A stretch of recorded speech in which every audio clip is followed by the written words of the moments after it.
ሰላም እንደምን አላችሁ ውድ የቻናሌ ቤተሰቦች እንዴት ናችሁ? አለን እኛ ደህና ነን፣ ፈጣሪ የተመሰገነ ይሁን። እናንተም በያላችሁበት ሰላማችሁ ይብዛ። ዛሬም እንደተለመደው በአዲስ ቪዲዮ ብቅ ብያለሁኝ። ለዛሬ ይዤላችሁ የመጣሁት ቪዲዮ የእንግሊዘኛ ቃላት ምስረታችን ላይ 10ኛ ክፍል ላይ ነው ዛሬ ይዤ የመጣሁት። እንግዲህ 1 2 3 ብለን 9 ብለን ዛሬ ክፍል 10ን ወይም ቁጥር 10ን እንማራለን ማለት ነው። ቪዲዮውን ላይክ በማድረግ ጀምሩት። ከወደዳችሁት ለጓደኞቻችሁ ሼር ታደርጉልኛላችሁ። አዳዲስ ወንድሞቼ ካላችሁ ደግሞ ሰብስክራይብ በማድረግ ጀምሩ ማለት ነው። እሺ በቀጥታ ወደ ክላሳችን እንገባለን። አብራችሁኝ እስከ ፍጻሜ ድረስ ቆዩ፣ ግብዣዬ ነው ማለት ነው። እሺ እንጀምር። ቃላቶቹን ህጉንም እንይ።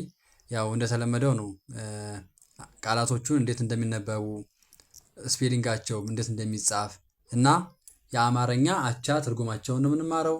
በጣም የተለመዱ እና ቀለል ያሉ ቃላት ናቸው። ከእስከዛሬው የተለዩ አይደሉም።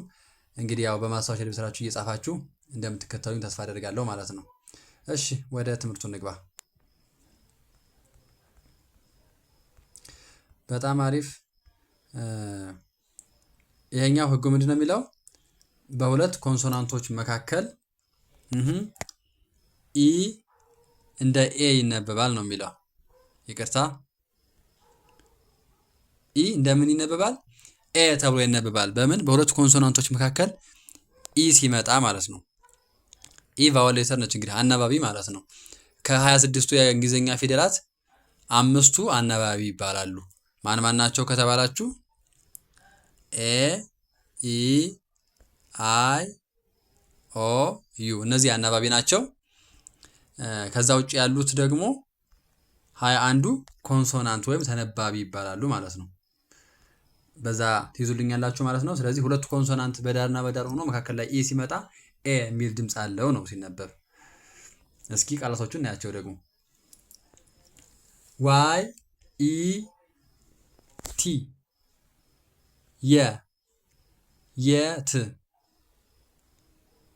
የት ተብሎ ይነበባል። ገና ያልሆነ ነገር ማለት ነው። BELT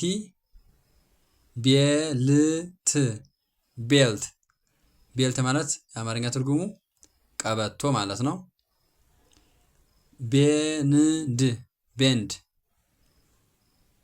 ቤንድ ማለት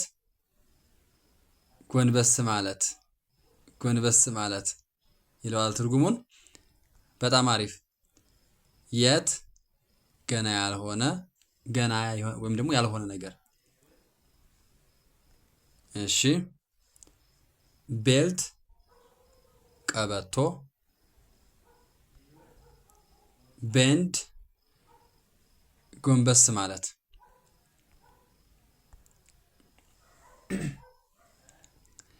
እሺ BENT ቤንት ተብሎ ይነበባል። ሲነበብ ትርጉሙ ጎባጣ ማለት ነው። BEST ቤስት ተብሎ ይነበባል። ትርጉሙ የበለጠ ማለት ነው። የበለጠ።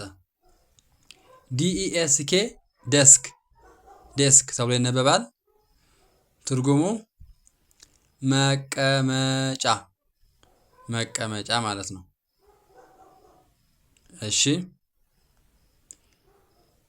ቤንት የሚለው ከዚህ ጎባጣ ከሚለው ውጪ መታጠፍ የሚል ሌላ ትርጉምም አለው፣ አቻ ትርጉም አለው። ቤስት ታውቃላችሁ፣ የበለጠ የተመረጠ እንደማለት ነው።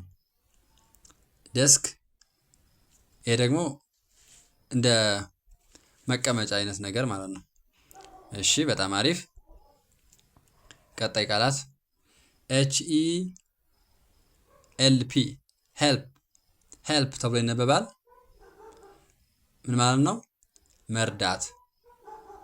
መርዳት ማለት ነው። KEPT ኬፕት ተብሎ ይነበባል። ጠበቀ ማለት ነው። ጠበቀ።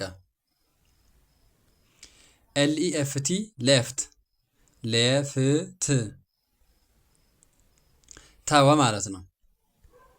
ሌፍት ማለት ተወ ማለት ነው። እሺ እናያቸው አንድ ላይ። ሄልፕ ካለ መርዳት ወይም እርዱኝ ማለት ነው። ሄልፕ ሄልፕ ቢል የሆነ ሰው እርዱኝ እያለ ነው ማለት ነው። ግስ ሲሆን ኬፕት ጠበቀ። ኪፕ መጠበቅ ነው። ይሄው ይቅርታ ኪፕ KEEP ይሄ ኪፕ ተብሎ ይነበባል። ይሄ መጠበቅ ነው። ከዛ ግን ምን አለ መሰላችሁ ቃላት ሶስት አይነት ፎርም አላቸው። ሶስት አይነት ፎርም በእንግሊዘኛ ከነዛ ውስጥ ታዋቂው ነው ሶስት አይነት ያልኳችሁ። አንደኛ ከጊዜ ጋር በተያያዘ ማለት ነው። ስለ አሁን ጊዜ ስናወራ የምንናገረው ቃል አለ።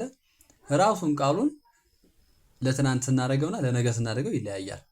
አያችሁ፣ ለምሳሌ ዛሬ ምሳዬን በላሁ ነው የምለው እንጂ በልቼ ነበር አልልም፣ ወይም ልበላ ነው አልልም። ዛሬ ነው፣ ስለ አሁን ነው የሚያወራው።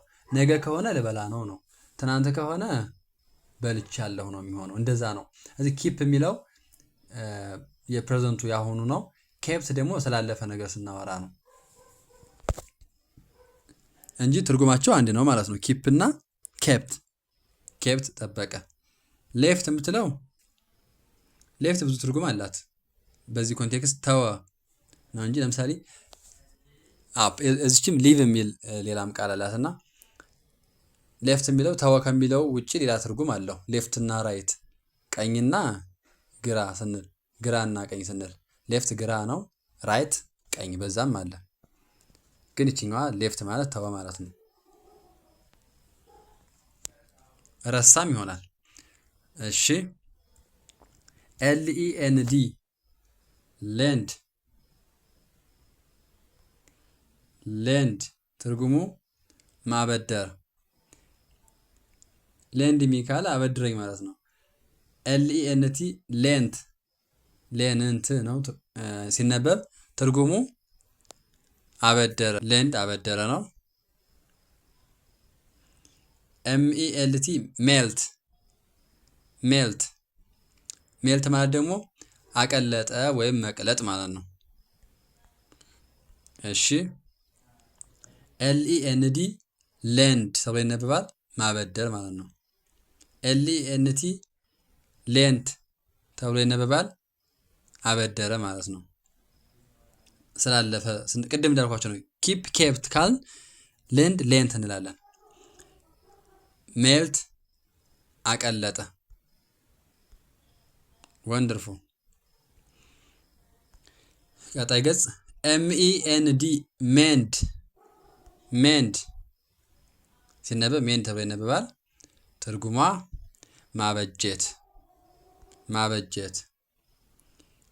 NEST ኔስት ኔስት ኔስት ኔስት የወፍ ጎጆ የወፍ ጎጆ። RENT ሬንት ሬንት ትርጉሙ ማከራየት ወይም ኪራይ ይባላል ማለት ነው። ሜንድ ማለት ነው ማበጀት። ኔስት የወፍ ጎጆ። ሬንት ኪራይ ወይም ማከራየት ይሆናል ማለት ነው። እሺ REST ሬስት ሬስት እረፍት። እዚህ ጋር እስኪ ይሄንን ቃል የሚያውቅ ጎበዝ ተማሪ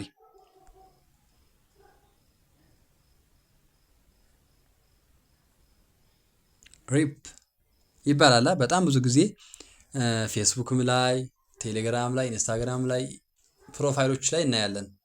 የሆነ ሰው ሲሞት ሪፕ ይባላል። ምን ማለት ነው?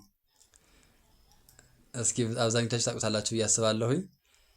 ሪፕ ማለት ምን ማለት እንደሆነ ትርጉሙን አብሪቬሽን ነው። አብሪቬሽን ማለት ይችኛዋ ለብቻዋ አንድ ቃል ነች፣ ይችኛዋ ለብቻዋ አንድ ቃል፣ ይችኛዋ ለብቻዋ አንድ ቃል ናቸው ሶስቱም ሲተነተኑ ማለት ነው።